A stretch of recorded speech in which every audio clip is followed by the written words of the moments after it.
Eu não sei se vocês lembram que no início do ano, ainda em sala, nós estudamos os tipos de texto, né? Que são quatro, os principais são quatro. E nós estudamos o tipo instrucional, né?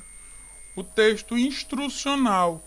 E é ele que nós veremos hoje de modo mais detalhado, lembrando que o texto instrucional, ele é o tipo, mas dentro dele nós temos vários gêneros. Por exemplo, nós temos isso que a gente já viu em sala. Nós temos uma receita de bolo, de pudim, nós temos uma receita culinária, nós temos a bula de um remédio, nós temos as regras de um jogo. Inclusive, eu pedi até para que alguns de vocês buscassem exemplos de textos enquanto nós ainda estávamos em sala. Não sei se vocês lembram, eu tenho tudo isso anotado ainda. Mas vamos lá. Começando aqui. Textos instrucionais. No livro de vocês, esse conteúdo está na página 141. Caso vocês precisem dar uma olhada, dar uma revisada, no livro está na página 141. Texto instrucional. O que é o texto instrucional? É um gênero textual. Na verdade, o texto instrucional, ele é um tipo, viu? O texto instrucional, ele vai ser um tipo textual. Ele é um tipo textual, que tem como principal característica a informação. Bem-vindo, Gilvan. Antes tarde do que nunca, mas tudo bem. Para lá. Lembrando que o texto instrucional é um tipo textual que tem como principal característica a informação. Ou seja, esse texto nada mais é que um texto que passa informações de modo a que instrua o leitor a fazer algo. Lembro, então, que desse modo, o texto instrucional ele é responsável por auxiliar na realização de ações, tanto como uma maneira certa de fazer algo, quanto para montar um móvel, por exemplo. Um outro exemplo que a gente tem de texto instrucional, que é um tipo textual, nós encontramos dentro dos anúncios publicitários, que são gêneros textuais. Professora, como assim um anúncio publicitário? Eu lembro que eu falei para vocês em sala que o objetivo do anúncio publicitário não é vender. O objetivo do anúncio publicitário não é vender. Eu repito, o objetivo é convencer alguém de fazer alguma coisa. Lembrem que, inclusive, eu dei para vocês o exemplo de um cartaz, de um anúncio sobre vacinação contra a H1N1, por exemplo. Aquele cartaz sobre vacinação, ele vai vender alguma coisa? Ah, é porque lá estão vendendo vacina, é isso? Não. Ele está tentando convencer alguém de que a pessoa precisa se vacinar. Ah, professora, mas é porque eu vi a propaganda de um tênis, eu vi a propaganda de um refrigerante. Então, o objetivo daquela propaganda é vender. Não, repito, o objetivo é convencer você, o objetivo é convencer a nós, consumidores, a consumirmos aquele produto. Nem todo anúncio publicitário tem esse objetivo de vender, mas todo anúncio publicitário tem o objetivo de convencer, persuadir alguém a alguma coisa. Por isso que os verbos mais utilizados são verbos no imperativo, uma vez que irão nortear as ações a serem executadas pelo leitor. O que são os verbos no imperativo? São aqueles que indicam um pedido, uma ordem, um conselho. Por exemplo, dentro de uma receita de um bolo, a gente vê lá os ingredientes e lá no modo de fazer ele vai dizer bata, misture, junte, leve ao forno, unte. São verbos que vão nos dizer o que é que nós devemos fazer. Se eu vou jogar, se eu vou brincar com algum jogo de tabuleiro, por exemplo, e eu não conheço esse jogo de tabuleiro, eu vou ler as instruções. E lá ele vai dizer, separe os peões, jogue o dado, ande em cada casa. Todos esses verbos, jogue, separe, ande, são verbos que vão indicar um pedido, um conselho. Por conta disso, são verbos que estão no modo imperativo. Continua.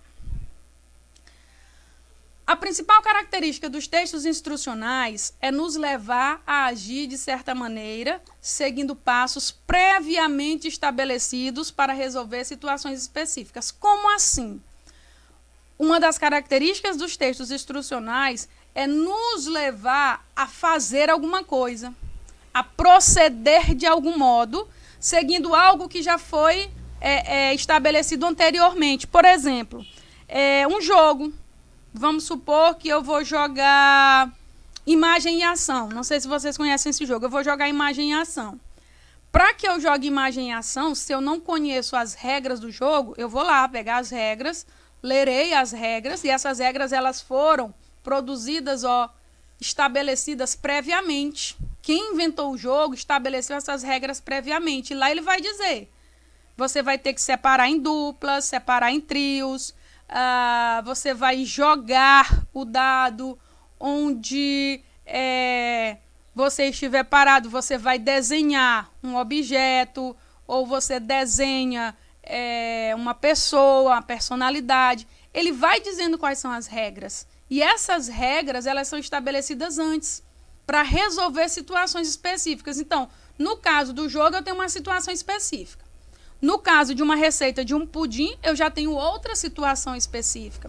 No caso de uma bula de remédio, eu já tenho uma outra situação específica. Ninguém vai chegar lá na farmácia e dizer, eu quero comprar aqui um Histamin, porque eu tô com alergia. Beleza.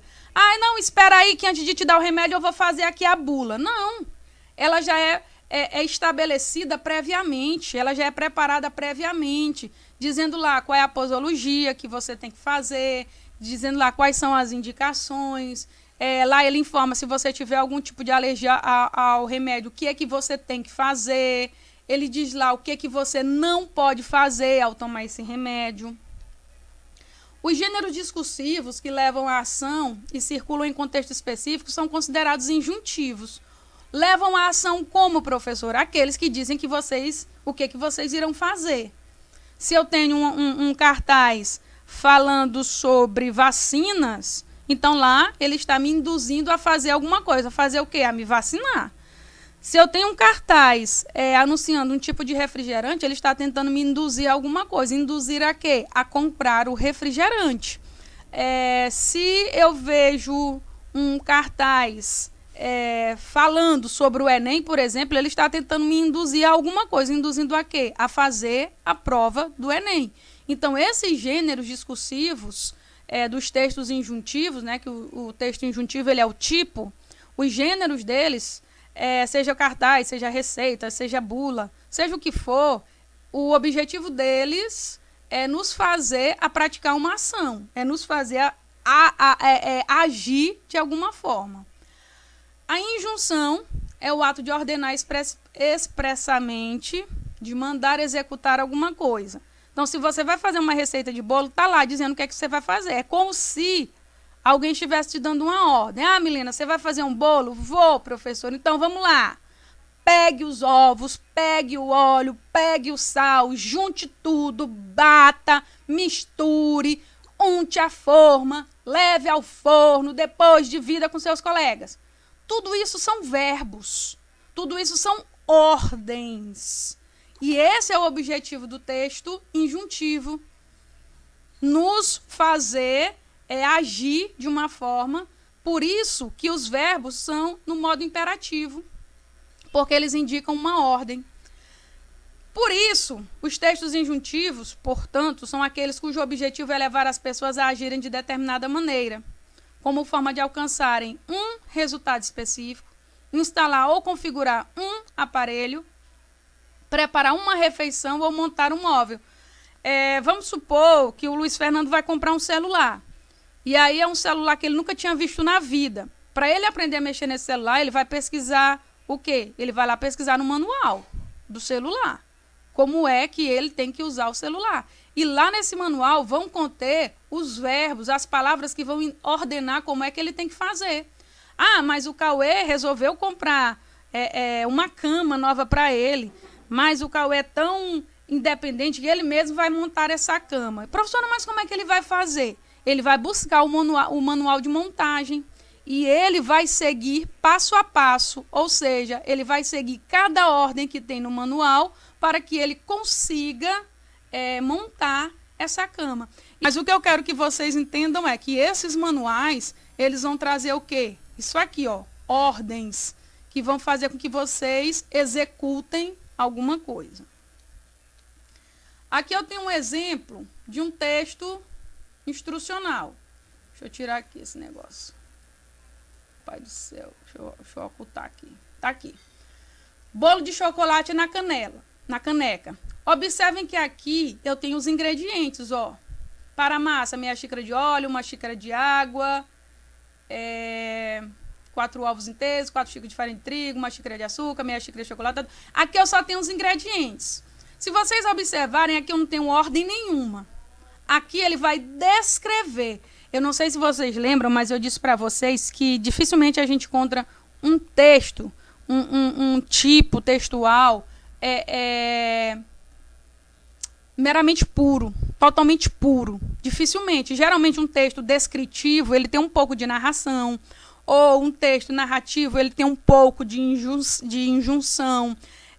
Os textos, eles podem utilizar características de outros textos, mas eu também disse para vocês que para você saber a que gênero ele pertence, ou a que tipo de texto ele pertence, você tem que observar quais características são predominantes dentro daquele texto. Observem que aqui eu vou descrever os tipos de ingredientes. Só que como eu sei que vai ser uma receita, é óbvio que, ó, apesar da receita dos ingredientes para massa, apesar dos ingredientes para cobertura, eu vou ter o meu modo de fazer, que esse é o ponto principal da minha receita. Se alguém for fazer uma receita, ela pode até não ter os ingredientes, mas só pelo modo de fazer, ó, dá para saber quais são os ingredientes. Ó, quando ele diz bata o óleo, bata, um verbo que indica uma ação, eu sei que vai ter óleo. Bata os ovos, indica a ação, eu sei que vai ter ovos. Bata a água no liquidificador, eu sei que vai ter água. Eu posso até não saber exatamente a quantidade, mas eu sei quais são os ingredientes. Aqui não. Aqui eu sei quais são os ingredientes, mas se eu não tiver o modo de fazer, eu posso ter todos os ingredientes, mas não vou conseguir fazer esse bolo, porque eu não sei o que é que eu tenho que juntar. Se eu vou juntar o chocolate com a água, se eu vou juntar o chocolate com o óleo, se eu vou juntar a farinha de trigo com os ovos, não sei. O principal vai ser o modo de fazer. Por isso que ele vai ser um texto injuntivo, apesar da descrição dos ingredientes. Por isso que ele vai ser um texto receita, porque ele vai indicar a forma de fazê-lo. Ó. Bata, misture, encha, leve, são todos verbos que indicam uma ordem. São todos verbos que vão indicar o jeito, a forma que vocês têm que seguir. Estão entendendo? Então, observem. O que mais? Derreta. Olha aqui outro verbo. Derreta o chocolate em banho-maria e junte. Ó, é o tempo todo dando ordem para vocês. É como se fosse um professor dentro de sala de aula, né? Dando ordem o tempo todo para o aluno. Derreta, junte, despeje. Esse é o texto instrucional. Continuando. Características dos textos instrucionais. Nós estamos acabando, viu? Lembrando ainda para vocês, ó, que os textos instrucionais, eles são chamados de textos injuntivos ou prescritivos. Professora, por que prescritivos? Porque vão prescrever, vão indicar o que você vai fazer. Quais são as características? Uma linguagem simples e objetiva. O texto instrucional, principalmente se você quer convencer alguém a fazer alguma coisa, principalmente no que diz respeito aos anúncios publicitários, eles têm que ser simples, objetivos. Os verbos têm que estar no imperativo, né, indicando uma ordem, um conselho, um pedido. Ele tem que utilizar uma função apelativa. Professor, o que é essa função apelativa? Ele vai apelar alguém a fazer alguma coisa. Ele vai convencer, por meio do apelo, convencer alguém a fazer alguma coisa. São pautados na explicação. Os textos injuntivos é como se eles estivessem, ao passo que eles estivessem te dando uma ordem, eles também estivessem te dando uma explicação.